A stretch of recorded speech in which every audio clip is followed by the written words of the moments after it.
All right, everyone. It's, Monday, September 26, 2022. I'm your host, as always, Adam Martin. This is Big Marcel. This is the MMAOB Daily Podcast. Looking forward to talking to you, Marcel. I haven't seen you in a week, and that beautiful face of yours, man. How's everything going? We didn't talk much last week. No UFC, right? So, how's everything, man? Yeah, man, I'm fat, pretty hot and tempting. So I'm happy Right. to be. I'm happy to be here. Always fun to talk some MMA with you. Yep. Yeah, not a real lot going on this weekend. A few events, but no UFC and next weekend the UFC again. I think it's a pretty fun card. So yeah, looking forward to talk to you. Absolutely, man. So we got a bunch of fights here. They finally updated the bout order. I'm looking at it right now. UFC Yeah, stats took forever, right? Like I know you were counting them to get the I the bout order up, right? bro, I hate it so much. It's always when you have that week off in between. They're so fucking slow to do the bout order or something. It's like it's that difficult. When actually on the first main card was Brendan Allen Jotko and Cody Garbrandt against Yaya was the co-main event, and then they changed it. You saw it on the broadcast, but then the prelims nowhere to show, and they finally showed it today. So Right. yeah, I'm changing it right now because I just realized I don't know. Like the one you posted is a little different. Am I wrong? I think if you it's look the topology one has the right one and ESPN has the right one up. I don't know where you're looking. UFC stats, man. Let me see. Let me I see. think it's Yeah, different than what you posted today because I let me see. definitely updated it and now it looks different again. So I think they've changed it Uh, again on you, buddy. Am I right? It looks like it's different. no, it's the same what I posted. Oh, it Only is okay. they still have Leah Letson on, which should be Julia Stoliarenko. Yes, they do have that mixed up. That's just dumb. Like, it doesn't Yeah, make sense. Okay, so that's the right boat order though, right? That new one. yeah, Okay, yeah. perfect. All right, so we're gonna break down all the fights, guys. It's gonna be good. Glenn, what's up, man? Joe, what's up, man? Glad to have you guys in the chat. I say we just get into it, Marcel, because there is quite a bit of fights. Mhm. So let's start this off right now. Give me 1 second here, pulling up the odds. Man, a lot of MMA this week. It's crazy. There was like nothing last week, and there's all these cards this week. Isn't that crazy? Like, Bro, tell UFC. Go ahead. there are even two or three Dutch events over here. I mean, and it's always when those two are happening, it's at the same weekend. It's just a tad bit annoying. I'm happy they're doing the Dutch events, but it's always in the same weekend. It's like they want to instead of more developing, it's like we going against each other. I don't know if it's on purpose or it's just coincidental, but I don't know, man. I would like to see it more spread over the year than they go against each other. But I know it's on different days, but it's just the same weekend. It's just that's just Yeah, me. But a lot of fights going on. Also the last episode of the Contender series. So yeah, a lot. absolutely. Yeah, there's a lot. There's a lot going on, right? It's pretty crazy. Mhm. But I'm looking forward to talking about this card. So just like I always ask you, man, like before we get into it, like what are your thoughts overall on the card? UFC Vegas 61. What do you think? I actually like it, man. People are like, it's a bad card. I don't think so. If you look at I really like the main card matchups, man. I think the main event is fire. I like the Brown Ronaldo fight. You got the Barcelos Trevin Jones fight, which should be great. You got Mike David, Viacheslav Borshchev, Castaneda against Willie Cat Santos. Those are all great fights, dude. I really and Sodiq against the debutant, the Shainis guy. I like it a lot. So there are a lot going on. So I'm looking forward to it, and also some very fun prelims. Looking forward to see what Tabatha Ricci can do against Jessica Penne.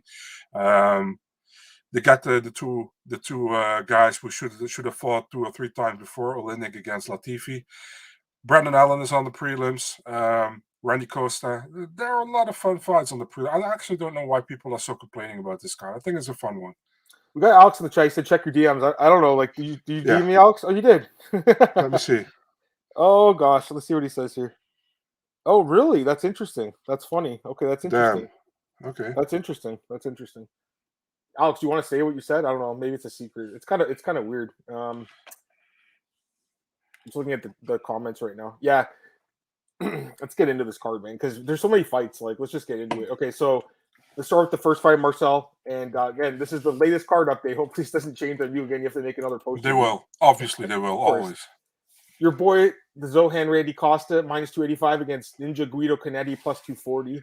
What do you think, man? First fight in the card. I tell you honestly, man. I mean, Ninja Cannetti, he has done better than I expected. He did better against Mana Martinez. He lost split Yep. decision Yep. fight, which could have gone to him as well. Chris Moutinho, he won that fight with a TKO in the first round. If you look at Randy Costa, man, he lost his last 2 fights, and against Adrian Yanez, that's not that bad. And he was actually looking very good in the first round in that fight. He almost finished Yanez, but Yanez came back in the second round and did very well. The Tony Kelly fight doesn't look good for him, in my opinion. Although if I look at the one-on-one, I feel like Randy Costa has way more upside than Guido Cannetti, man. Cannetti is at the end of his career, in my opinion. Costa is still young. Let's be really honest, dude. I love Randy Costa, but if he doesn't win against Guido Cannetti, I don't know if he should be in the UFC. You know what I mean? Although, if you look at him against Adrian Yanez, that first round, he looked like a world beater. You know what I mean? He looked like next big thing in the division. So it's so difficult, But I think if he has a round like that against Guido Cannetti, he walks through him. So I'm going Randy Costa, and I'm going with a finish as well. I'm going with a TKO for Randy Costa in the first one. I think he has to make a statement in this one.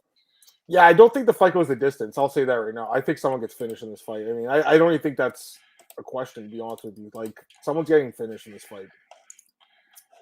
Marcel, Randy should win, right? He really should. Yeah. He's much younger. He's 15 years younger. I mean, I'm going to say that. Guido's one of the few guys born. Actually, there's 3 40-plus fighters in this card, which is crazy. We also have Oleinik and Trinaldo. Oleinik, by the way, Trinaldo's 44. I didn't even realize that until I was doing the research. And obviously, Oleinik's 45. Guido's 40. He's turning 43 in December. So he's an older guy, too. Here's the problem, though, man, with this fight. For me, I'm passing on this one. I have no interest, other than the fight not going the distance as far as the side goes, because I just don't trust Randy Costa's gas tank, Marcel. I really don't, man. I think his cardio is bad, like straight up. And it's crazy, right? Because the guy seems to be in amazing shape. He's always training with great camps. Although I've heard he left Killcliff and now he's doing his own thing. So that's interesting. Maybe it'll help him, maybe not. I don't know. But what I've seen from him in the UFC, he's a front runner. If he does well in the first round, he can finish you. But as you saw against Yanez and against Tony Kelly, if he can't finish you in the first round, Marcel, all 3 of his losses are by second round finish. If he doesn't and all of his wins are by first round knockout. So if he doesn't finish this fight in the first round, I think he actually gets finished himself. I think Guido could win this fight. It's just hard for me to back a guy who's turning 43. That's the problem here, But the guy, like you said, that Manny Martinez fight, Manny Martinez is also a knockout artist who was on a roll too. And he didn't get through him easily. That was a really close fight, like you said, man. And Chris Moutinho was not good. So, I mean, I can't really take a lot away from that. But he did pick up the win as an underdog in there. And it was a small underdog, whatever. But, some of the losses are not to bad guys, but Donat Bakhtiari and Marlon Vera. He's got a lot of experience too. I think he could win this fight, man. Really, I want to pick him, but I just can't do it because of the age. That's pretty much what it is, Marcel. If he was 30 years old, I would pick him right now because I'd be fading Costa's cardio. But like you said, that first round against Yanez, can Guido survive that? I don't think so, right? That's the thing. But I say this, Marcel, if his chin holds up, I think he'll win the fight because I think if he gets out of the first round, he'll lose Costa. Crazy, dude, because I think if Randy Costa can keep that form which he has in the first round, he can be so good, but he has cardio issues, and you saw it before, and that's why listen, man, I think Costa wins in the first round, but if he doesn't, he will be probably in trouble again, like you said. So it's pretty much you're going with the first round finish for Randy Costa, or you're going with Cannetti later, Yeah, pretty much. But yeah, like I said, I think someone gets finished in this fight. So that's what I'm looking for in this fight. Just the fight doesn't go the distance. All right, let's go to the next fight here, Marcel. What did you pick? I'm picking Costa by knockout in the first round. But it's one of those fights where if he doesn't finish, I think he'll get finished. So that's why I like the fight doesn't go the distance a little better. It's one of these fights where I think many people will back Costa in the first, knocking him out, and it is probably much more closer than many people think it will be, Yeah, that's there's no props up right now, but that's obviously an option. Randy Costa in the first round by knockout, right? Because that's how he wins all those fights. So that's definitely something to keep in mind, I think. Again, I think Guido could win, but it's just hard for me to back a guy that's that old. That's the problem with me, man. With him here for me. He has the legendary stash now, Costa. Did you see? I saw that. He's a funny guy. He's popular. I also think that's why the line is where it is too, because everyone likes the guy. But I'm just trying to look at things from what I've seen, Marcel, he's a guy that he's a front runner. If he does well, he'll win. The second he starts to have adversity, he tends to fade a bit. So, All right, let's go to the next fight here, guys. We have a women's catchweight bout, 140 pounds. Chelsea Chandler making her UFC debut against Julija Stoliarenko here, who's taking the fight on somewhat short notice, I guess, right? Like, there was another opponent for Chandler originally. Yeah, that was Leah Letson. Leah Letson, exactly. So she goes from Letson, who actually has a win over Stoliarenko, to Stoliarenko. According to UFC, it's still a Letson, but it's not. Yeah. So it's a pick 'em basically, minus 110 each. So what do you think, man? Because obviously it's not an easy fight to call. What do you think? Yeah, good thing to mention that the fight is at the catch weight of 140 pounds. Yep. Was supposed to be at 135, but one of the two, I think, Stoliarenko asked No. It's the other way around. Yeah, let me talk here because I actually watched the interview today. John did an interview with her, and I did. James did too, and they talked. Yeah, they talked to her about like why the weight class is 140. She has a thyroid condition, and it's very hard for her to lose weight. She wants to fight at 145. The UFC says we want you to fight at 135. She is a big girl though, and she can't make that weight, so they just decided to do 140. And she was talking about how, like, she's like, I don't understand why I have to go to 145, or 135, and Norm Dumont gets to fight at 145. So it seems like there's some sort of conflict there where they want her down the weight class like they do with Cyborg all those years ago. Remember, they're like, you have to fight at 135, and she made 140, almost died in that bathtub. Remember that video? So yeah. Anyways, the point is, like, this girl has a health problem where it's hard for her to cut that weight, but I think she's a pretty good fighter. Anyways, give me your thoughts, man. It annoys me, actually, because you have a 145 division. You got girls who want to fight at 145, and you are like, you got to fight at 135. Why do you have that 145 division around then? You know? So now that other fight is in the works for Brazil, right, with Juliana Nunes and Zara Farron at 145. I mean, why keep 145 around if you don't want to do anything with it? You know, it's just like to keep Amanda Nunes with a 2-belt around the shoulder, probably. I don't know. To go back to the fight. You know, Stoliarenko doesn't get the armbar. It's pretty much not happening anything a lot. You know, you saw that in the Jessica Rose Clark fight where she got it. She surprised me there a lot, to be honest. Was her first win in the UFC. Chelsea Chandler, what I've seen so far, she looks pretty solid, you know. But it's always hard, you know, your first fight in the UFC. We saw it a week ago with Daniel Zellhuber, right? Everybody was huge on Daniel Zellhuber. And he pretty much felt awful in his debut. So I'm also really hesitant all the time, but I think Chandler has more upside. I think she's overall a better fighter. I'm taking Chandler here, but taking a decision. You know, man, I agree with you on this one. So I didn't really know anything about her. I'll be honest with you guys. Like, I knew she was Invicta, but I didn't really know who she was. Watching her fights, she's pretty good, Marcel. Like, she's a good grappler, right? Like, she has good top control. She can wrestle you, and you know, she's still a young fighter, improving. She trains with the Diaz brothers, which is interesting too. But she's not like them at all. Like, she's not like you know, like a Chris Avila where he talks like a Nate Diaz or something. Like, she's just her own person. Like, she actually has a sister that fights in Invicta too. I don't know if you knew that. She has a younger sister in Invicta too. Yeah, Charlene. So the two fighting Chandler sisters. I think that the wrestling could win this fight alone, Marcel. I really do. You know, especially that it's at a higher weight class, right? Stoliarenko's bounced around between 135 and 145. Listen, she had a good win in her last fight. Don't get me wrong. She got that. Go ahead. I thought she had a brother, man. Who? Michael. Oh, Michael Chandler is funny. That's hilarious. Anyways, Julia, like, Marcel, she went 0-4 in her first 4 fights. Yeah. Or 5 if you want to count the fight with Penne. Or I guess that she had 1 to fight too, so like 1-5. You count those in tough fights, and then finally gets a win, right? In 40 seconds, though, like, that fight never played out. Like, we don't even know how that fight would have went if she didn't submit her really quick. I look at the other fights that went long, like the Davis fight. Alexis Davis, like the corpse of Alexis Davis, because let's be honest, I shouldn't say that. Alexis is a veteran of Canadian MMA. I love her. Canadian, yeah, what the hell? Dude, I know, but she just retired. That's my point. Like, she retired after, or did she retire or did she get cut? I can't remember what happened, but she's not fighting now.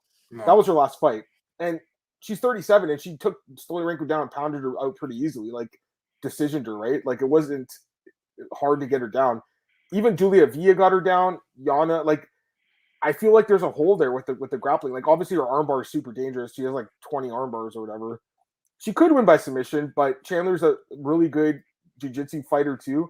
I think it'll be hard to submit her. I think she can grind on top. I gotta be honest with you, man. Like, I'm definitely considering looking at her for a bet, guys, because the line is even, and I think she wins. So Yeah, I mean, like I'm looking at the comments right now. Glenn, I agree with you with Stoliarenko with the experience. That was the reason I leaned her, but to me, that grappling, excuse me, the defensive grappling is just such a problem in my opinion. That this big girl, strong girl, I think she can take her down and hold her there. So that's my thoughts, Marcel. I was surprised that you're going the same way with me, but I guess we have the same thoughts on this, man. So that's cool. Can you Yeah, can you answer sports gamblers' question? Do you guys think it's worth? I no, think I it's don't want to. I like no, I don't. And I mean, if you're listening to this podcast, you're getting free picks. So why are you picking yeah. anyone? Like I don't get it, That's man. right. And there's guys like we've talked about. There's really good Yeah, for sure. touts out there, but I mean, if you want to pay guys, go ahead. But as far as me and Marcel, I think we have some knowledge. We're trying to drop it to you guys for free, anyways, right? So. I'm like, if you find podcasts where people previewing fights, and you trust these people and think these people are qualified to say what they think, and you think that's okay, you should listen to more podcasts probably with people you think are qualified to give them your picks. I wouldn't pay for it personally. I would never do because I have my own point of view about certain exactly. fights, so that's what I think. But yeah, I mean that's it pretty it's much. Up to you, man. I Yeah. personally, I wouldn't, but it's totally your call. Like, there's other people that have like more free time to just that's their whole job is to do the tape study, which is fine because someone's got to do it. But I still feel like me and you, our picks are pretty good. I mean, like we track the staff picks. Like I'm doing pretty well. Marcel's doing okay too. Like we're doing fine compared to the other people in the staff, including several guys that sell their picks, including like Mike's doing a little better than us. That's the thing, right? But he sells his picks. You have to buy them, so that's the difference, right? So it's totally your guys' call. I mean, it's whatever you guys want to do. I personally wouldn't. I've never paid for picks Marcel ever. I do as much research I can on my own, right? But it's up to you guys. And by the way, it's a good question. What do you guys rate the card? I think an 8 is pretty solid from Juan said as well. Yeah, I go with an 8 as well. I think it's a very good card. Yeah, for sure. All right, let's get to the next fight here, guys. Let's go here. We got Maxim Grishin against Philipe Lins. This is Marcel's favorite fight in the card, I'm guessing, right? Marcel, two light heavyweights that aren't necessarily the most exciting guys. Odds for this one, Grishin minus 175, Lins plus 150. Thoughts? Yeah, if I get a stomach ache during an event, I hope it's during this fight. Yeah, it's. I mean, Grishin. I always like Grishin from his WFCA days, where he did very well there. He came over to the UFC. Still think, besides the Tibura fight, I think he should be on a 3-fight win streak. I think he would defeat Jacoby. No disrespect to Jacoby, I like the guy a lot actually, but I think he won his last 3 fights. If you look at Felipe Lins, won against Marcin Prachnio, finally coming off from heavyweight, where he absolutely did bad in the UFC so far. Former PFL tournament winner, right? He actually has $1 million in his bag. So. But he's one of the higher paid heavyweights as well, so, or now it's light heavyweight. Yeah. I mean, I still don't have enough, how do you say that? Still have enough faith in Lins to back him here, and I think Grishin has showed so far in the UFC, he does pretty well, besides his debut against Tibura, which was at heavyweight, which he got pretty much dominated on the ground, I remember. He did well, I got to pick Grishin here. Grishin not that much of a finisher so far in the UFC. Can he put Lins away? Maybe, but I don't see it happening. Probably a unanimous decision win for Maxim Grishin here. Yeah, I think so too. That's my pick. I feel like the same about the fight as you. Listen, Lins surprised me against Prachnio. I thought he was going to probably lose that fight. Prachnio looked really good, obviously, before that, a couple fights, but looked decent, and his durability was better, right? He also had some takedowns. He's definitely in the right weight class now. Heavyweight was not the right class, but I think light heavyweight's better for him. But Grisham's a former heavyweight, right? He just actually fought a heavyweight against William Knight, a much bigger guy, and won that fight. I got to be honest with you, Marcel. I almost feel like he beat Dustin Jacoby too in that fight. He knocked him down twice, guys, in that fight. The problem was the knockdowns came with like 10 seconds remaining in the round, so it was one of those in the first round. It's like one of those fights where the judges I guess they still thought that Dustin won most of the round and went for him or something. I don't know, but I thought he won that fight. I think he's looked pretty good. He's looked decent. He's old though, right? He's 38. He's not a young guy either. He's another guy, Marcel. It's going to turn 40 soon. But Lanes is actually 37, so he's not much younger. I'm surprised Lanes is 37, by the way. Like, that's a little surprising to me too. The years go by quick, right? Grishin by decision. That's what I'm leaning here. I think it'll be a pretty boring fight. I got to be honest with you, man. I think this is not one of the best fights on the card. I'll tell you that right now. I agree with you. Yes, Lins does make a lot of money. I see Glenn's talking was show money. It's significant. Speaking of fights, I don't think are going to be that exciting, guys. I got to be honest. This next one, people on Twitter are like, "Why is Krzysztof, Jotko, and Brendan Allen down on the card?" Because it's probably going to suck. Let's be completely honest, Marcel. I'm sorry, but this fight's probably going to be a grind. It's probably not going to be that exciting. Last fight with Brendan Allen and Jacob Malkoun. Is that on your list of insomnia? If you have a sleeping problem, that's got to be on the list, right? We'll see. I don't know. Maybe. I like bad, man. And there's definitely a few Krzysztof Jotko fights on there too, bro. the Malkoun Allen. Yeah, Malkoun Allen. I'm sorry. That's what I meant to say. Sorry. That fight was that was in Singapore. Yeah, that was pretty awful. And Go ahead. And it was a close fight. Malkoun could have won that one as well. So it was that close. You could add your boy Alan Nemedovsky versus Jotko to that list as well. That fight was not exactly exciting. The odds for this one, it's a pick-up -1. Well, actually, Jotko is a slightly -120 for Jotko, +100 for Brendan Allen. I'll break this one down first. Sure. I think this is going to be a very close fight. I think it's going to be very close. I actually am interested in seeing if there's a prop on. Well, there will be actually on DraftKings for a split decision because I think this is going to be a split decision fight, Marcel. They're going to be exchanging position against the cage, exchanging strikes. It's going to be very, very close. Both these guys are often in very competitive, close fights. I'm leaning Jotko, man. I got to be honest with you. I am leaning Jotko because just overall body work, and I think he's just a little more solid. But Brendan Allen can surprise at times. He's looked good at times. The last fight was so bad. Even the Sam Ali fight, I know it was short notice, right? And then he got the win, but he didn't look great in that fight. Chris Curry's fight was not good. But he has good fights too. Like the Soriano fight looked great. The Robertson fight looked great. He's kind of up and down, man, in the UFC, in my opinion. That's why I'm leaning Jotko because he's really consistent. Again, the guy's not exciting to watch at all, but he does a really good job, Marcel, of sticking and moving, stuffing takedowns, using his jab to outpoint his opponents. And his chin's been holding up, right? Like his chin was questionable for a while, and he was getting knocked out there, but now it's holding up again, and it's quietly on a roll here. Again, I think this is going to be a real, just boring fight, guys. But Jotko by decision is where I'm leaning. Again, it's a close fight. Odds are basically a pick 'em. That's why I'm definitely gonna look for that split decision prop. Because if it's +500, which it could be, maybe even more, so the fight goes to split decision, I definitely think that could be worth a stab, right? Because I feel like this fight's gonna be very close. And looking at their records, Jotko's fought in the last 5 fights, 2 of them were split decisions. He's actually had 4 split decisions in the UFC. And Brendan Allen, let me see here. He's had in the UFC no splits, but I know that fight in actually he's never had a split now that I'm looking at his record, but he's had a lot of fights go to decision. So that's kind of why I'm thinking that, Marcel. That's a very specific bet, guys, but if the odds are really good, that's something I'm going to probably just throw a little bit of money on.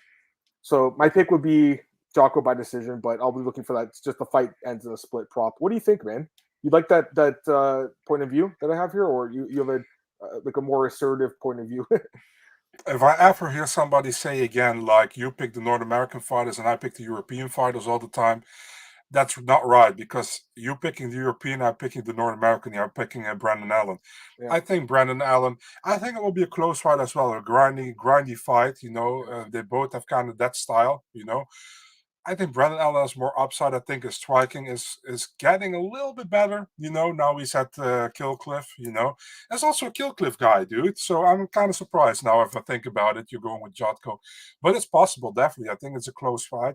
Jotko is really good with outpointing the fighter with like you said, his jabs, just being very timid, but doing enough to win the rounds. You know what I mean?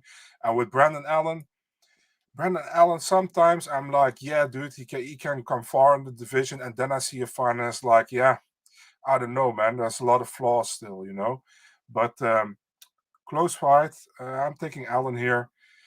Close decision though. It can be unanimous, can be split. I think, but it will be close. It will maybe. Listen, man. Even 30-27 can be close. It can be very close. But I mean, I think it will be They're really close. Now that I think about it, this could be one of those fights where like you see one judge go 30-27 and then the other judges go 29-20 the other guy. Yeah. Or even like one where the 30-27 is on the opposite fight. Yeah. Yeah, I think it'll be close. I mean, I can't fault you for picking Allen. It's a competitive fight, but I'm leaning Jotko. All right, let's get to the next one here. We are going to the lightweight division, I believe. Joaquim Silva against Jesse Ronson. Yes, this is a lightweight because I know obviously Ronson's fought at welterweight as well, but this one's a lightweight. Odds for this one, not Ronson. So Silva's a favorite, -135. Ronson's +115 as the underdog. Your thoughts on this one? Yeah, that's also a difficult one. You know what I mean? I mean, Jesse Ronson still needs to get his first win in the UFC because that Nicholas Dalby fight got overturned to a no contest. Was the most unfortunate UFC fighter ever. I remember. He was in the UFC before. He had three fights against Kevin Lee, Francisco Trinaldo, and Michel Prazeres, all losing by split decision. I mean, that's awful. Came back in the UFC, still hasn't got a win. He needs a win here, man. It's pretty obvious. He's fighting Neto BJJ, Joaquim Silva, which I really like, but lately didn't do it, got finished many times.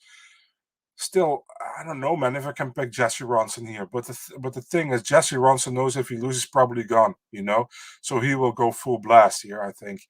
Joaquim Silva, actually, same thing for him. He's on the losing skid. He needs to win as well. So this can be a very fun fight or a very hesitant fight between the both of them. Still thinking that Joaquim Silva has a little bit more power than Jesse Ronson. I'm taking Joaquim Silva here. I think he knocks him out second round. Fair enough. I can't fault you for that. I'm on the other way here though. I'm going to go with Jesse Ronson. My fellow Canadian. No, it's not the reason I'm picking him. I'm like both guys can be faded. They're both, or so they're both barely hanging on their job. Let's be honest with you. Yeah, that's true. But Silva, I think, man, that fight with Rick Glenn, guys, was brutal and fast. That worries the hell out of me. I think his chin is really gone. He's been knocked out in the last two fights, right? Hack Paras, I can understand. That guy's got a little power. But Ricky Glenn doesn't really brutally knock people like that. That's his only knockout in the UFC, actually, Marcel, Rick Glenn. All of his other fights went to decision. That, to me, is a huge red flag. Jesse Ronson, he looked terrible in his last fight. If you look at his UFC record, it's not good, right? It's 0-4 and 1 no contest. Although he did win that fight against Nicholas Dalby, and then it got overturned. But, Marcel, the first three fights he had were all split decisions, which were super close. And he's the first guy ever, I think, to get three splits in a row and they get cut, right? Adam. Yeah, go ahead. I want to have a quick question. Sorry, I'm interrupting. The fight against Dalby, I think he got a bonus there, right? Yeah. Did he have to return it? That's a good question. I don't know. I mean, hopefully he didn't because it would be awesome. These guys don't make much money, so like hopefully he didn't. But I know that what's his name? Remember when this was Pat Healy. Ago. Pat Healy, when he fought Jim Miller, he actually won 100,000.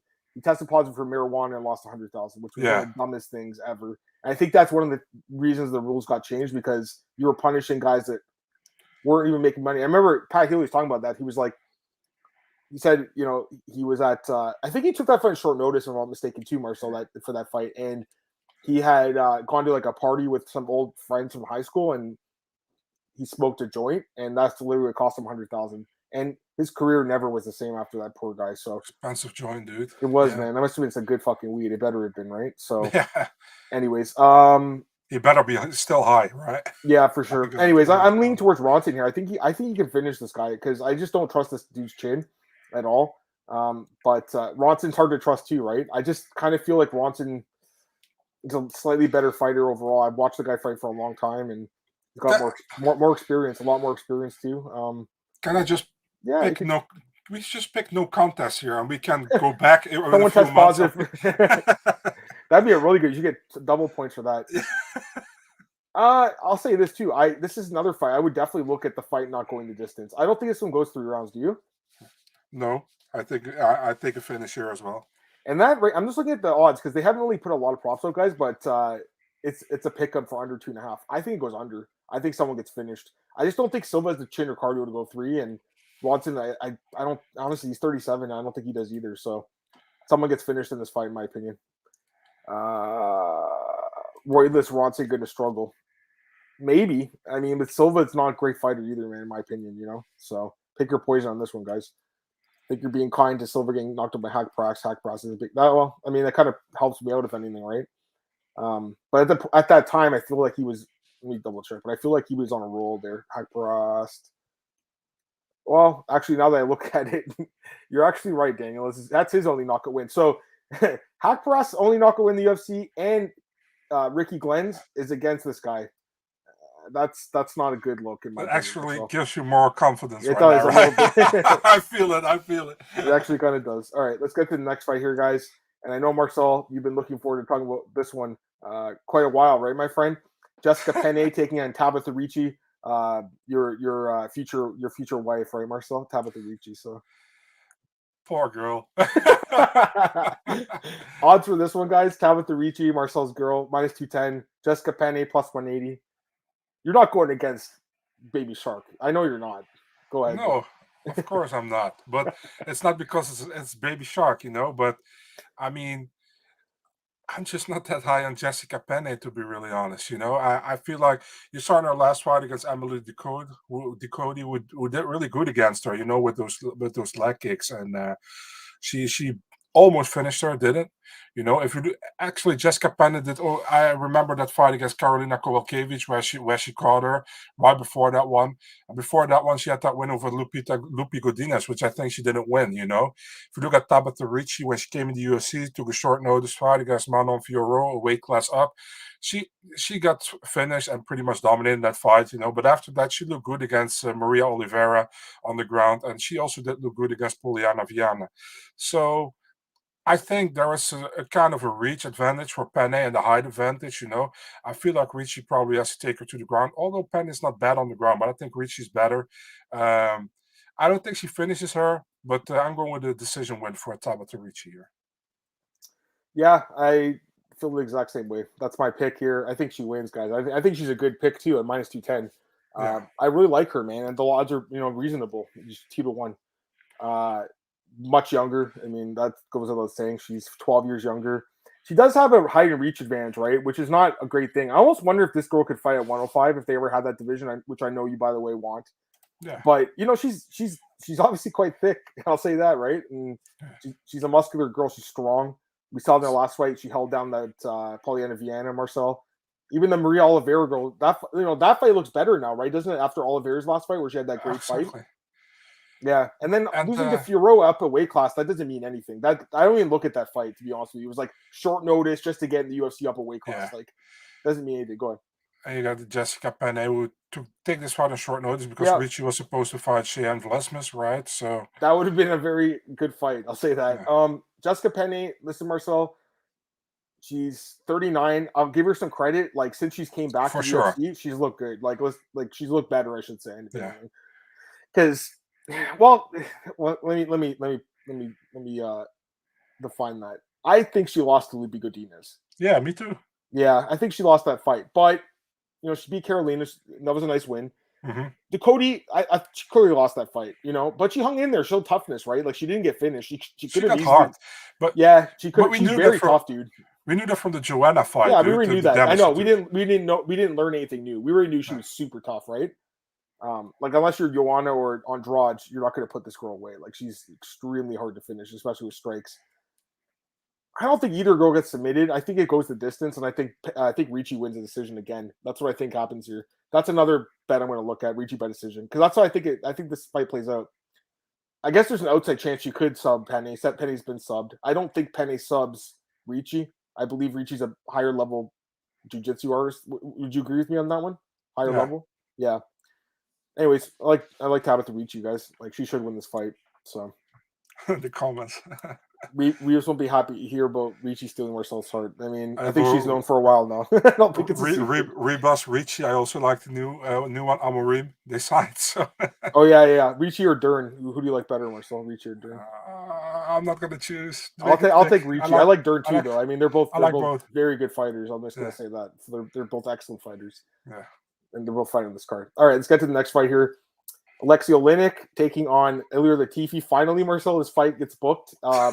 This fight that you all couldn't wait. It's not Saturday, dude. It's not Saturday. So it could still fall off. I can't remember what happened. Did Latifi got sick or something last night? Something like that. I don't know exactly what happened. Anyways, the odds. I don't think they've changed. I feel like they're the exact same. -170 Latifi, +145 Boa Constrictor. What do you think, Marcelo? Latifi, the guy who's like, what is he, 5'8" heavyweight? Let me double check that. 5'10". Sorry, he's 5'10". I don't want to take away his 2 extra inches there. And then Oleinik, obviously 45 years old, oldest fighter in the UFC. So you got the short. I think he's the shortest heavyweight against the oldest heavyweight. What do you think? Did they actually train together for some time at ATT? I think they did. Yeah, I think so. Yeah. Man, this is so difficult, man. I mean, Oleinik, he always has that strength to pull off that crazy submission, right?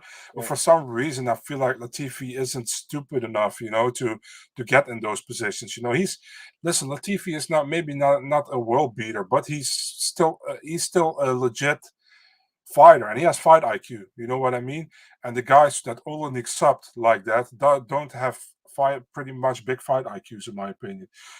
So does he get it there? I don't know. But Latifi is like a little, how do you say that? A little big guy in the heavyweight division, And Oleinik is a legit heavyweight. It's difficult. I still think Latifi wins. I think he passes out the decision here. That's what I think. Yeah, I feel the same way. I mean, I think he could knock him out too. Like, there's definitely a chance, right? The thing is, like, Latifi's never been subbed, and also, like, Marcel, like, this dude doesn't have a neck. Like, how are you gonna choke him out? Like, he's like this. Like, how do you choke that out? You make me think about that meme from a woman who has a really big woman, and she's like, and then that dude in the bus grabbed me by my neck, and then there's you're a liar, you don't have a neck.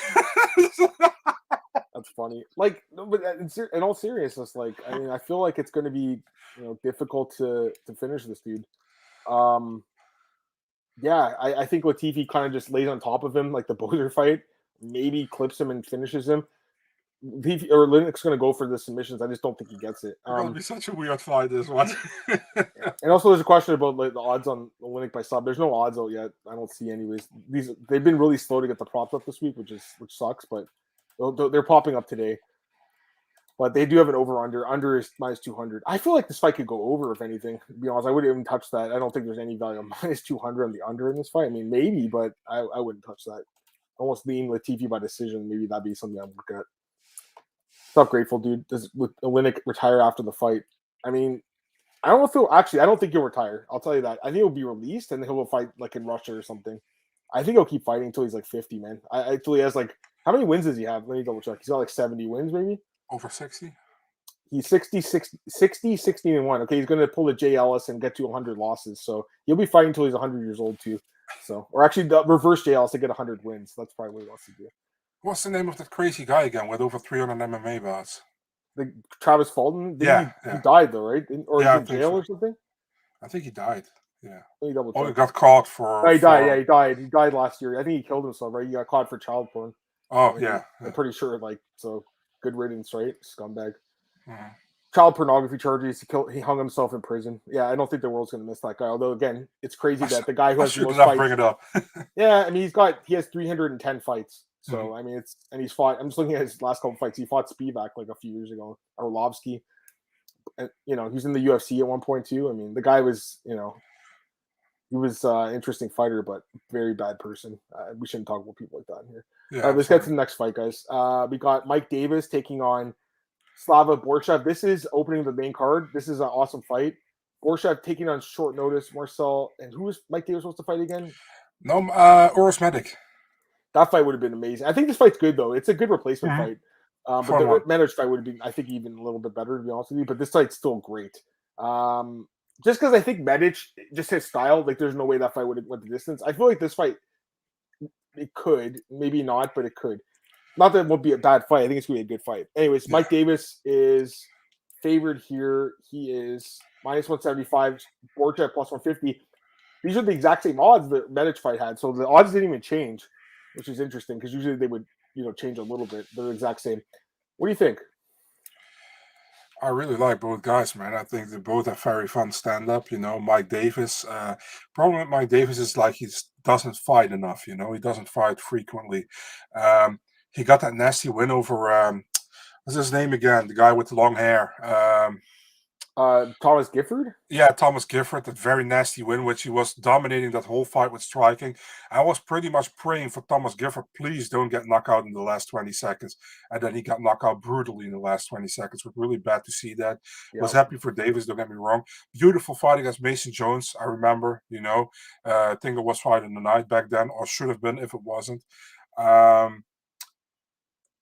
I really like him. If you look at Viacheslav Borshchev, I should say, got that Chris Duncan knockout in the Contender Series last year.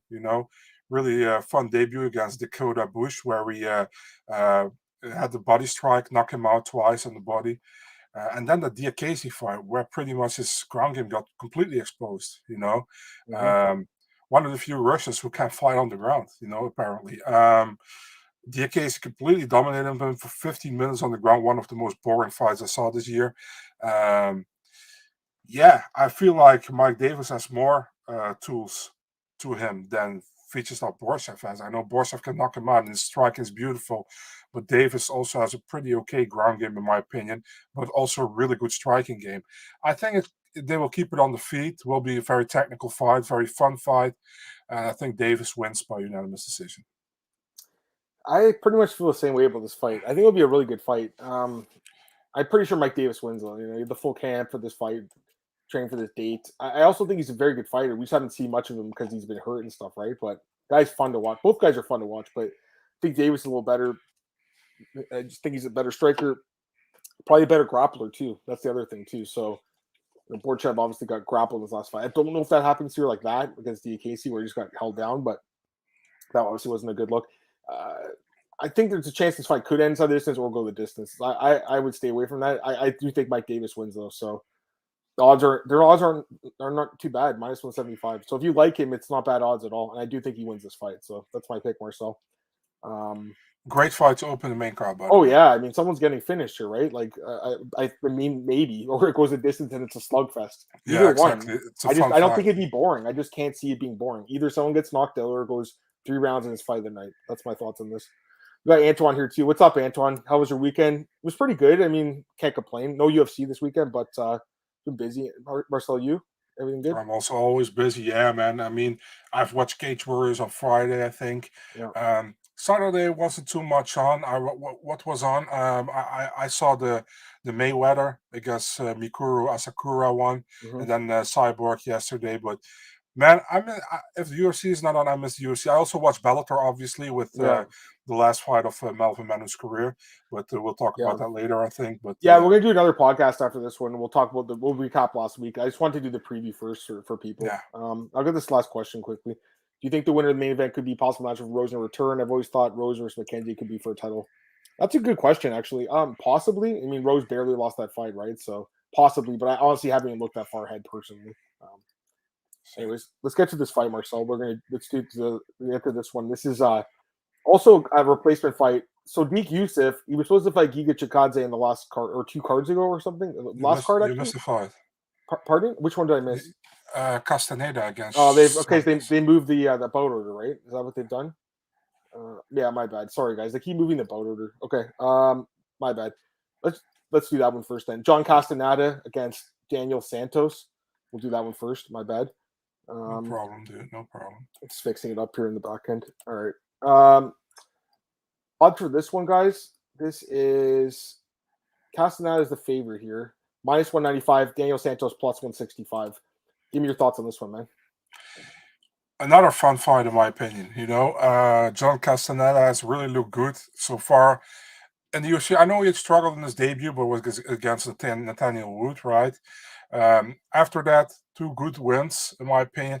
Actually, the last one was really good against Miles Jones, And after that fight, I think Miles Jones popped for, I don't know what it was anymore. Adderall, yeah. So, two good wins before that Wineland. 2 good wins for Sexy Maxi. And now he's fighting Willy Cat. I really like those nicknames, Sexy Maxi and Willy Cat. It's really fun. And Willy Cat didn't have a bad debut, in my opinion, against Julija Arce. It was competitive, but Julio was just a little bit better and a little bit faster in that fight, and a good win for Julio there. It's difficult, Daniel Willie got Santos. I think he's training partner of Charles Oliveira, right? Really flashy striker. You saw in all of his other fights, he got some crazy knockouts here. But I can't pick against John Castenada what I saw from him in his last two fights. And definitely the Miles Johnson fight. I was surprised. I picked Miles Johnson that fight. I don't know who you picked anymore. I picked Castenada. Yeah, I was a little over in that one. Yeah. Yeah. So I think that was a really good win from him. Santos, I really like the dude, but I got to go with Castenada here, and I'm taking Castenada by. I'm thinking a decision. I don't think he finishes him, but a fun fight. This fight's great too. I think fun fight. John Castaneda is really underrated in my opinion. He's looked good in the UFC 2-1. Like you said, the Wood fight was short notice. He actually didn't do too bad in that fight, and then knocks out Eddie Wilde and then brutally finishes Johns with a submission. Right, it was very nice. I think this guy's a pretty good fighter, man. Honestly, I think he's decent. Diego Santos, I'm not sure what to make of him because I thought he looked good on tape, and then he comes to the UFC and. I mean, I know you're saying the fight was somewhat competitive, but I bet on him in that fight, and I was disappointed. I thought he lost clearly and really didn't do much. He just like you said, some flashy strikes, but now that he's got that debut out of the way, I just wonder if we'll see a better version of him. Also, he does train with Dubronx, right? He's training with those guys at that camp Shooter Box, so you could see some improvement from this guy. He's pretty young; he's only 27, right? So he's young. Castaneda's not old; he's 31, or 30, I should say. He's still relatively young too, but. Probably more upside with Santos. I'm still picking Castaneda, Marcel, but the problem is, he was a dog the last couple of fights, and now he's a favorite, right? So that's the problem I have. It's not an automatic bet like it was for me in the last two fights, basically, where he was really low odds. This time around, you have to lay juice on him. I do think he wins though, but like I said, there's just that part of me in the back of my mind thinking that Santos could show off a little bit more than what he showed. Yeah, go ahead. I gotta ask you this, man. I mean, Castaneda did really well against Miles Johnson, and he's going from Miles Johnson to Daniel. A guy coming off a loss too. Right? Yeah, and I mean, I think he should have deserved a higher ranked opponent. Although I really like the matchup, No doubt, but maybe the UFC sees something too. Maybe they think this is a fight that the other guy can win, and they think it's an even fight, right? So I don't know. Something to keep in mind. I always wonder that too. I think it's always worth asking, why did they make this fight? Because there's so many fighters in this division. They could have matched him with someone else coming off a win easily, but they didn't. So that's just something to keep in mind. Again, that doesn't mean he's going to lose. He probably wins the fight, guys. He's favored to win. He's a good fighter, and I like the guy. I'm just saying, the other guy's got some upside here, and it wouldn't shock me if he pulled it off, but I can't pick him. Got to go with John Castaneda. So, got to take him. What are you going to say? Yeah, I was I'm looking at some comments here. Should Castaneda get a rank guy to win? I think so. I mean, there's so many guys at bantamweight that really deserve to rank guy. There's this division's ridiculous. Crazy. Every year's a top 15, but this needs a top 25, top 30. It's ridiculous. Yeah, Wani says Kyler Phillips. I mean, yeah, he's also not ranked. Phillips is also probably should be ranked. He beat Sonny Dong last fucking year, but the voters forget about that. Do you think we book Chikadze and Yusuff? No. I don't think so. Maybe, but I don't know. Oh crap! There's some spam in there. It's not good. Yeah, it's gotta watch that crap. I don't want that in here. We have a pretty good chat going on. I don't want any of the spam coming in. All right, let's go to the next fight here, Marcel. Finally, you get to talk about this one: shameless John Shainis against Sodiq Yusuff. Yusuff's the biggest favorite in the card. I mean, no doubt. Minus 900. Yeah, he should be minus 900. Don Shainis plus 625. Can I break this one down first? Yeah, go ahead. Of course. I honestly didn't know anything about this dude before they announced the fight. I'm just being honest with you guys. I don't watch Cage Titans. Not there's anything wrong with that. Unless the guy's making his debut in the UFC and I have to do the tape. Sorry, in this case, I'm not going to go my way to watch that promotion because it's it's regional MMA. Same with Fighting Alliance Championship, the James Cross promotion. If you watch a lot of MMA and on Fight Pass, these are good promotions to watch. But anyways, this guy he's pretty good, Marcel. I gotta be honest with you. He's a good fighter, man. He's solid. He is pretty good, guys. His grappling is really good. His grounded pound is really good. He's never been finished except for in his debut by doctor stoppage. He's fought for Bellator, so he's got some experience too. And you know what? Okay, listen, the Jay Ellis. I mean, I did watch the fight. It was a joke, obviously. But he's got some decent, they're not great wins, but they're decent. Chris Lencioni, guy from Bellator, and Cody Pfister, former UFC fighter, right? Not great wins. I'm not saying they're great, but they're not horrible either. I think the guy's decent, man. He's really aggressive. He goes forward. He can take you down. He can ground pound you. He can strike with you. He has some like crazy. He has that flying knee knockout, which I watched. I don't think it was a flying knee though. Watching it because I wanted to see what it looked like. It was like more of a jumping knee, but it was still nice. He's not bad, but like this is a horrible fight for him, in my opinion. Like he's fighting a top 15 guy, like undisputed in the UFC, who's 5-1. He only lost to Arnold Allen. Like he's really good. Sodiq Yusuff. He's just really well rounded. Don Shainis has a puncher's chance in this fight, but that's it in my opinion. Sodiq Yusuff should easily win this fight, just because he's the much better fighter. But I still think Don is decent and will win some fights, just not this one. But my question is more like Yusuff by decision or knockout. I think that's the question you have to ask yourself. They have odds out for that now. Yusuff by decision is plus 275. Knockouts plus 200. I would look at decision because this guy's never been knocked out other than that doctor stoppage, Marcel, and it's a big underdog. So that prop. So I would look at Yusuff by decision. That's kind of what I'm looking at here. Big plus money. Excuse me. Give me your thoughts, man. But I think he definitely rolls.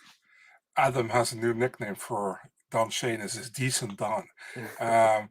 Yeah, I mean, Sodiq Yusuff, people are like, why are you taking this fight against pretty much somebody who is not really well known, by a lot of people. And this can cost you your ranking. And this guy can get into the rankings soon if he wins this one, I think Sodiq wants to keep active. He was supposed to fight 2 weeks ago against Shikatse. Fight got pulled, and now he gets to fight Don Shainis. He obviously has to win. That's the thing. He has to win, and I think he will probably keeps it safe and goes. He wins a decision here, like Adam says.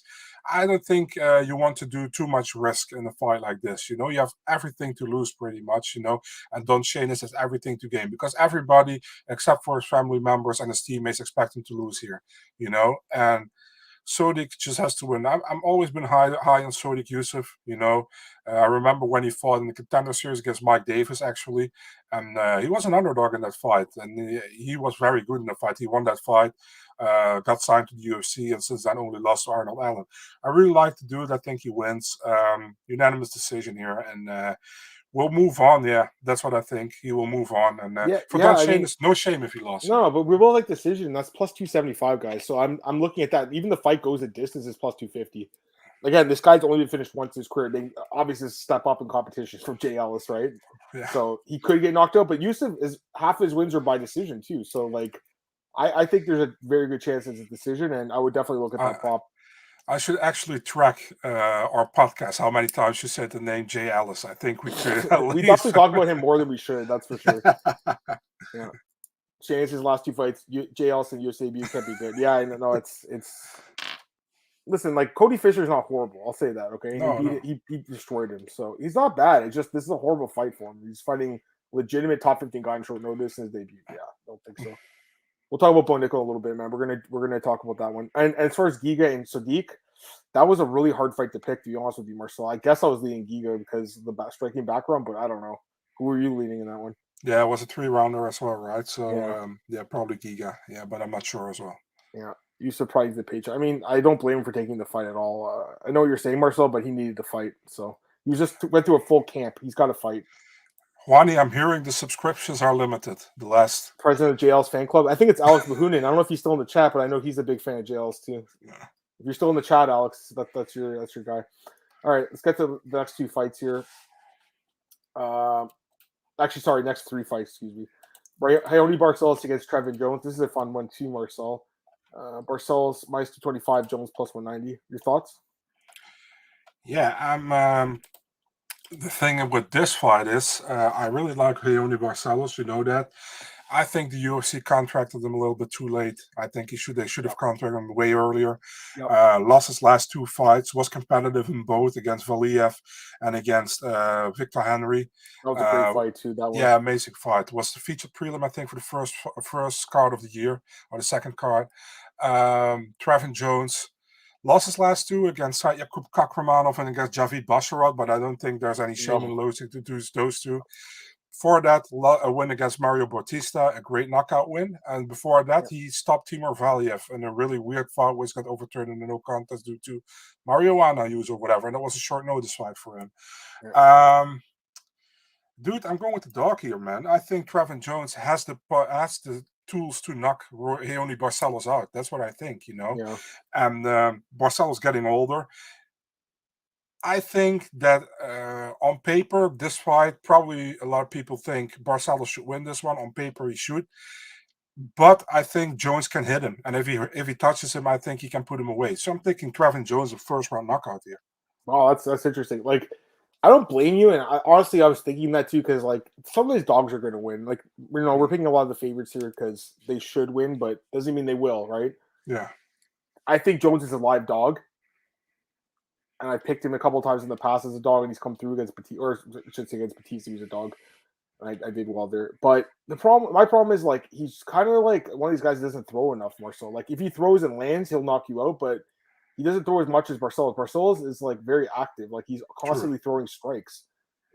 This is a fight where I got to look at the numbers to help me out a little bit. Like, Barcelos, almost 6 strikes landed per minute compared to 3 for Jones. That's double the output. Barcelos has never been knocked out before. If he had like a chin issue, I would pick Jones without hesitation as a dog. But he's never been knocked out, so he's never even been dropped. I don't think. Like, this guy is very durable, Barcelos. I do think he's on the decline, Marcel, because we saw that again. Mm-hmm. I think the Victor Henry fight kind of showed that. Because honestly, I think the Valia fight he could have won that fight easily. But the Victor Henry fight showed me he is on a decline. I still think he could be enough to beat Trevin Jones though. He should have enough here to outpoint him. I think and win decision. I think the fight goes the distance. And I think Barcelos wins the decision on the scorecards. So that's my pick on this one. But I do think Jones is a live dog too. So I don't blame you for picking him because he's got the power to knock him out, right? Dude, I'm a huge fan of Raoni Barcelos. And personally, I hope he does really well, but just a gut feeling, you know what I mean? So, yeah, sometimes you got to go with that. Yeah, and Glenn's talking about his Jones's decisions. That was one of the reasons I picked him against Mario Batista because everyone thought he sucked, right? Mm-hmm. But I watched some of those split decisions he had in like PXC and stuff, the Pacific Extreme Combat. Yeah, I actually watched those. This is last year though. Those fights were close, like some of those splits he had, right? So I mean, he's solid. There's no doubt. I just think again, Barcelos to me, he's the better fighter on paper. I think he wins this fight. But again, he's getting older, and maybe this is the fight where he finally gets knocked out. It could be.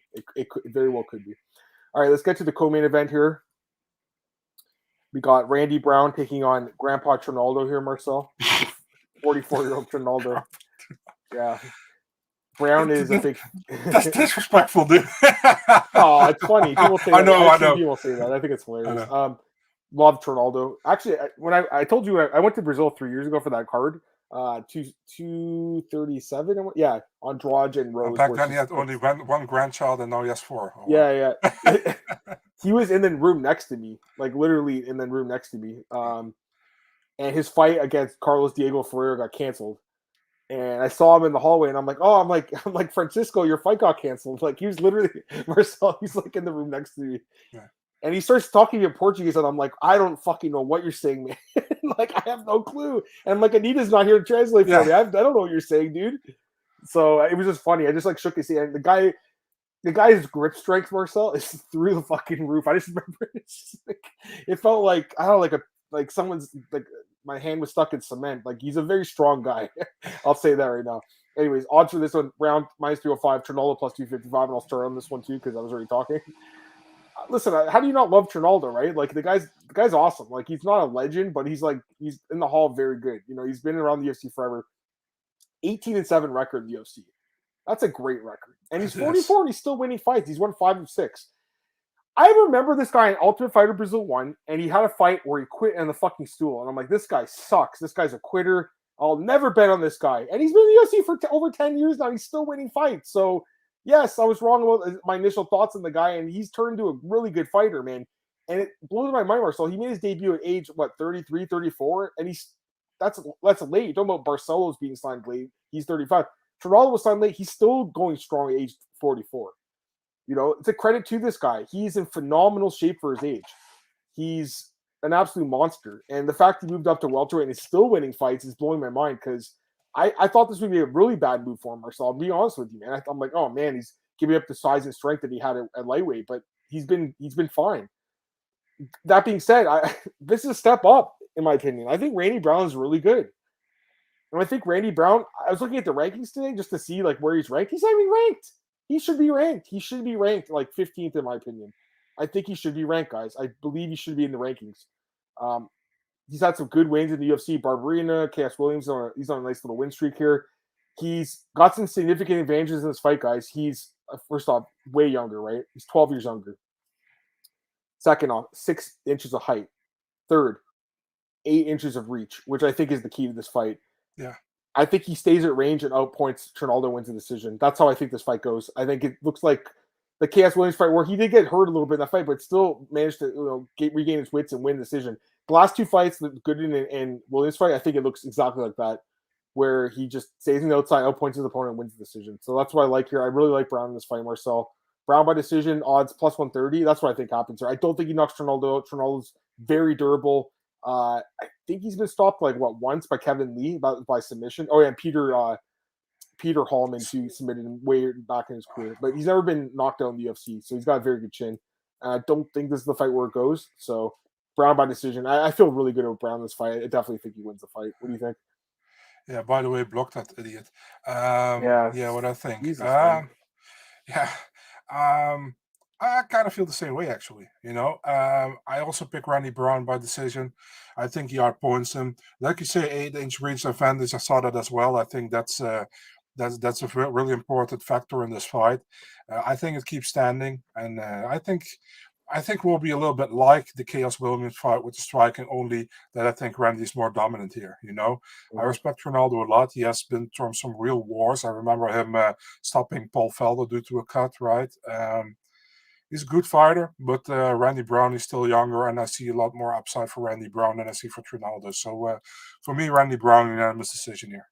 Yeah, I like that too. I think he wins too. So that's a decent problem. You're getting plus money on a guy that should win. All right, let's go to the main event now. We have Mackenzie Dern taking on Yan Jinan. Another really good fight. Odds on this one, Marcel. Dern is the favorite here. She is minus 225. Yan is plus 190. So your thoughts on the main event, UFC Vegas 61? You know what really annoying, man, is that with these Chinese names, you really have to search what's the first name and what's the last name. I was looking at that today too. Yeah, Yan is her last name. Apparently, and Shonan is her first name. Just like Song Kanan and Song Yadong. Yadong is his first name, and Kanan is his first name. It's just like Li Jingliang, where Jingliang is his first name. So, this is striker versus grappler. Right, this is Mackenzie Dern, the BJJ specialist, against Yan Shonan, who's the kickboxer pretty much. It's really difficult, this one. You got a 5-rounder. The thing is, can Mackenzie Dern get her to the ground? That's the main thing here. If she gets her to the ground, she finishes probably the fight. That's what I think, But Mackenzie struggles sometimes with getting girls to the ground, So that's the thing. If it keeps standing, I'm for sure Yan Shonan might win this fight. For one reason, I think Dern gets her to the ground early, man, and I think Dern finishes her early as well. I think I'm going with a submission win for Mackenzie Dern in the first round. Although, as longer the fight takes, the more I think it favors Yan Shonan, right? Mm-hmm. So, but I'm taking Dern in a sub first round. It's what the guy signed collectibles once says. It's Dern by sub or Yan by decision, probably. Yeah. Yep, I just was about to read the question, but you read it. That's kind of how I look at it too, but I'm leaning towards Dern by submission as well. Like, we have the same thoughts on this one. Listen, her wrestling's not great, right? That's why I picked Marina Rodriguez last year, because I'm thinking, all right, Marina, against Dern. And it worked out well, right? Because she wasn't able to keep her down, but she did get her down at one point and nearly submitted her. In the Tisha Torres fight, that 10-8 round, pretty much, but that was the only round, right? Even her last fight with Torres, though, I mean, I don't think she won. I got to be honest, I don't think she won the fight. I thought Torres won, but there was that I think it was the second round where she had her back at one point, almost submitted her too. So she, even if she doesn't get you to the ground, like with the traditional takedown, she can still find a way to get your neck she could roll for a knee bar like against Cyphers or do a flying arm bar. Like, there's just multiple ways for her to finish the fight with submission, even if she can't use her wrestling effectively. And Yan, listen, she's looked good in the UFC, right? Like, she's a very good striker overall, like solid. But the one loss, or she had 2 losses. Although, quite frankly, like, she could have beat Marina. That was it was close fight for sure. But the Esparza fight completely brutalized right on the ground. And I know it was ground and pound, and but like, when have we ever seen Carla do that? Like, really, Marcel, you know? That's Like, crazy. actually, let me look at it. That's Carla's only knockout win in her whole UFC run, guys, and she's been in the UFC for like 8 years and fought like all the top contenders, and she destroyed this girl ground and pound. Brutal. Man, I just remember that fight being bloody, like her elbow was all bloodied and everything. Her shirt was just brutal. You know, and Jan or Janan, whatever you guys want to call her first name or last name, whatever order you want to say, I should say. Like, she does have a submission loss in her record earlier in her career. It was like 10 years ago, but it's something to keep in mind. You know, anyone can get submitted though. Obviously, it's not like that's the reason I'm picking her. I think Dern's special, man. I think she really is, and you know, she is younger fighter here. She has more upside. I think her striking is getting better, Marcel. I'm not saying it's great, but it's getting better. And she hung in there with Tecia Torres. I think Tecia Torres is a better striker than Yan Xiaonan. You know, so the 5 rounds is something that's interesting here because I don't think Yan has been 5, maybe in early in her career, but I don't think so. Mackenzie has been 5 recently too, and has that experience, so that's interesting too. Anyways, I'm leaning Mackenzie Dern, but I don't think she needs the full 5. If it does go the full 5, she could be in trouble here. She probably loses the decision. So I kind of agree with what you guys are saying. It's probably a double chance thing here, Dern by sub or Yan by decision. Pardon? What round do you pick her? Well, that's interesting. Plus, okay, I'm looking right now. Dern by sub in the first round is plus 265. Round 2 is plus 600. So I think both of those are possible. If it goes past that, don't know if she's going to be able to get it. Mm-hmm. Was the Marina fight the second round? Yeah, right. So I think that's when Esparza finished her too. So that's something to keep in mind. Maybe once, you know, she gets a little tired, yawn after the strong first round. Maybe, I don't know. Anyways, I think we all have the same thoughts on this fight. It should be an interesting fight. So, bro, imagine you living in China. Your name would have been Martin Adam. That's like a famous dart player. Freaking first name, anyways. So it's what? Martin Adams is a famous dart player. Oh, really? Yeah. Oh, that's so funny. That's awesome. Yeah. Anyways, that's it for this preview UFC Vegas 61. I mean, it should be a good card. I'm with you, Marcel. Like, we got a lot of fights, and it should be a fun one. All right, let's do contender series, guys. We'll do that. We'll go through the card. You watched the weigh-ins today, I'm assuming? Yeah, everybody made weight, right? Yeah, they did. So that's good. Let's go through that card quickly, guys. I'm going to pull it up here. On screen? Yeah. Yeah, just because, I mean, let's be honest. A lot of these guys are kind of unknown. Mm-hmm. Although Bo Nickel's there. We know who he is. You guys got it? Yeah, good. All right, let's go to the first fight here. We have, let's pull up the odds here, guys. We got Ashik Ajim against Matias Mendonça. Sorry, I probably butchered the last name. I'll say Mendonça. Minus 255 for Mendonça and plus 215 for Ajim. What do you think? Yeah, Ajim is the underdog, but I really like Ajim, actually, you know. I'm also more familiar with him, so maybe that's why.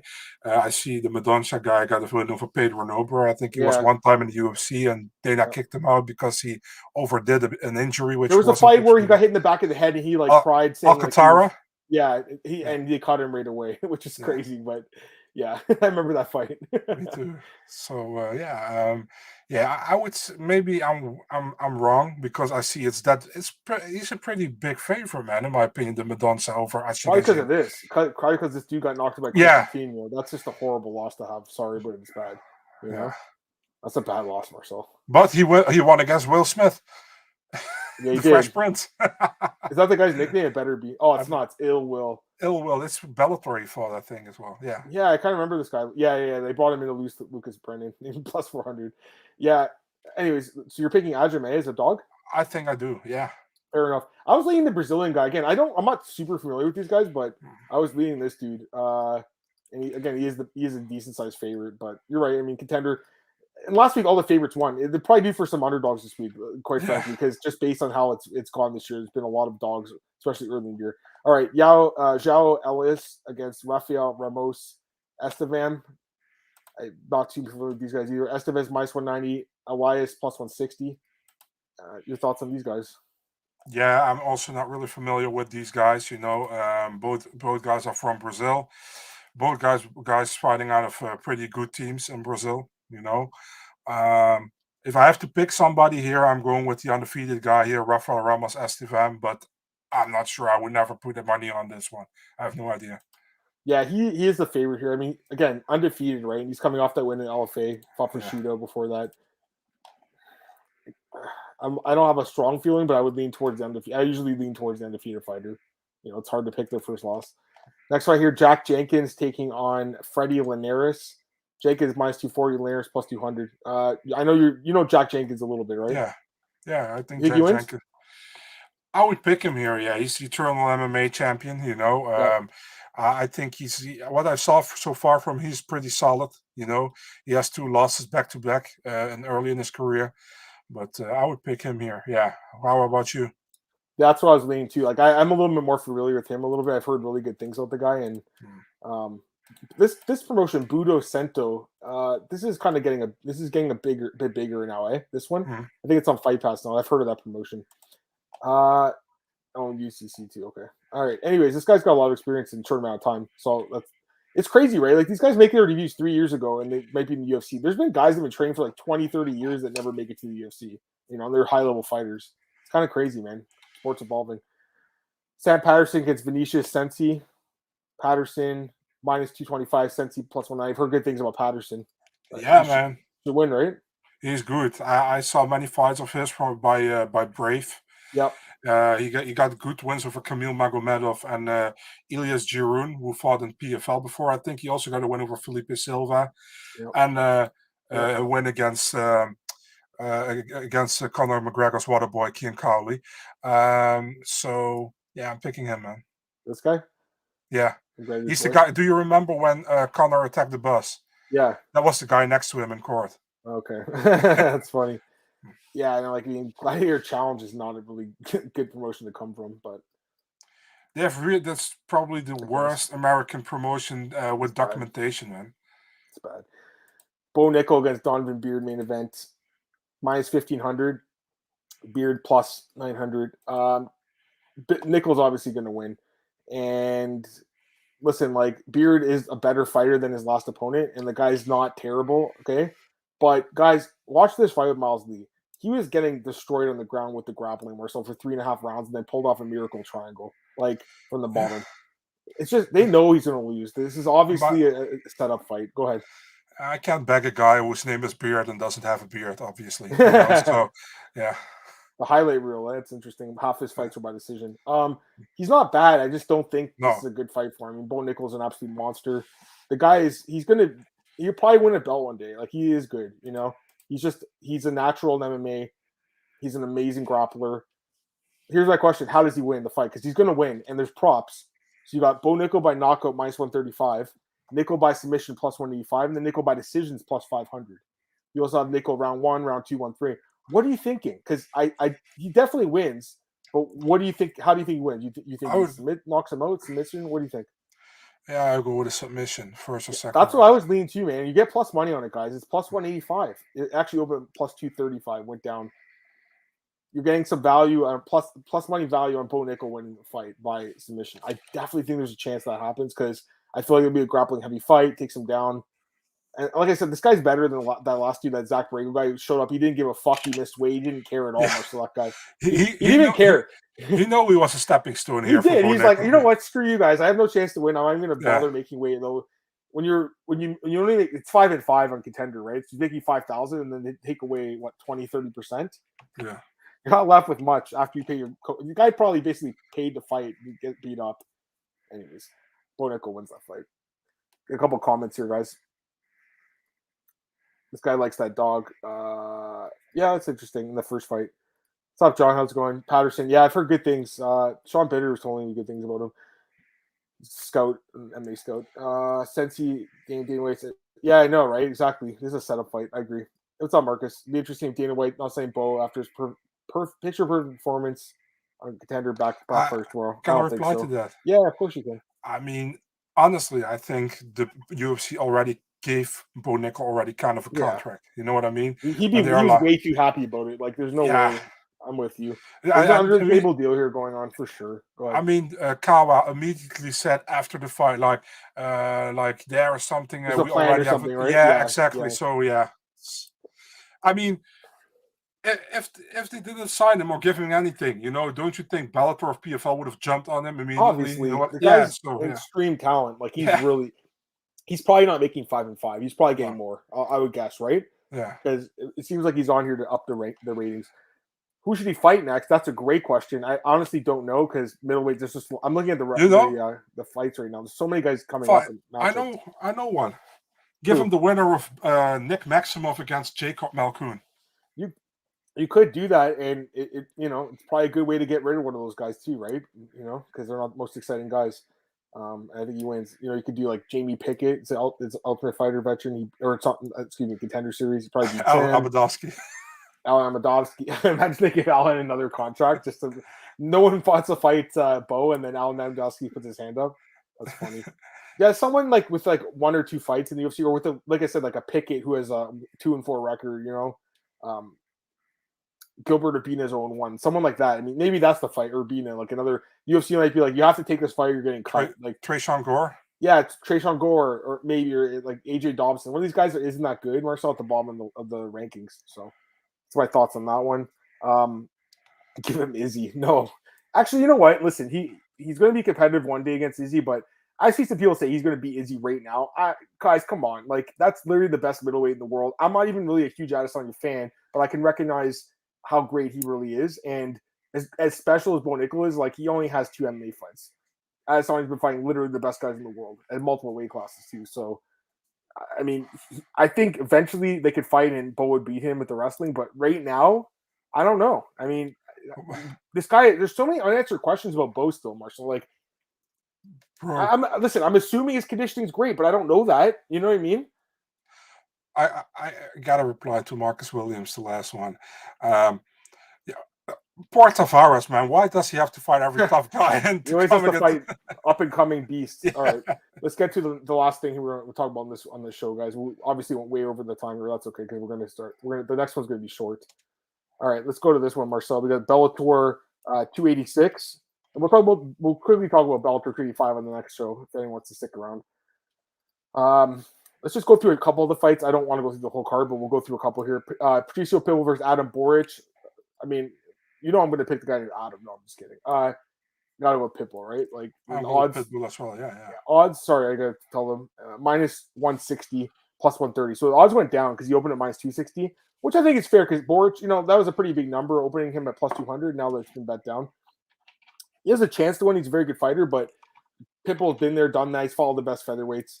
And, Boric, that win over Mads Burnell doesn't look as good now after Burnell lost to Pedro Carvalho last weekend, in my opinion, Marcel. Mm-hmm. So, yeah, it was good at the time, but, now I'm like, okay. We got to talk. Yeah. We got to talk about that. We're going to talk about that. We're going to talk about that. Can't wait. AJ McKee, Spike Carlisle, minus 425 McKee, plus 325 Spike Carlisle. McKee, I think McKee rolls in his lightweight debut. You think so too? No, I think Spike upsets him. No, just kidding. Yeah. Okay.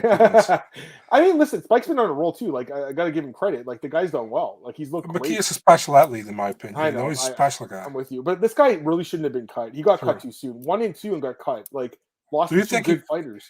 Do you think he got cut due to his comments on social media? Because I can't see why, like, based on his record, he got cut. Because the first win was nice, and then loses 2 decisions to, like, really good fighters. Like, yeah. And he's got good wins since then.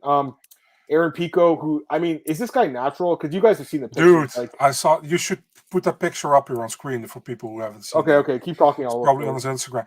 I mean, the dude looked ripped, completely shredded. It's like, he pretty much maybe has like 1% of fat, body fat. I don't know.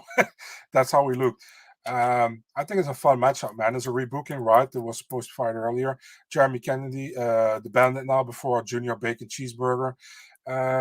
Yeah, fun, good fighter, I think. I remember picking him to beat Volkanovski when he was in the UFC.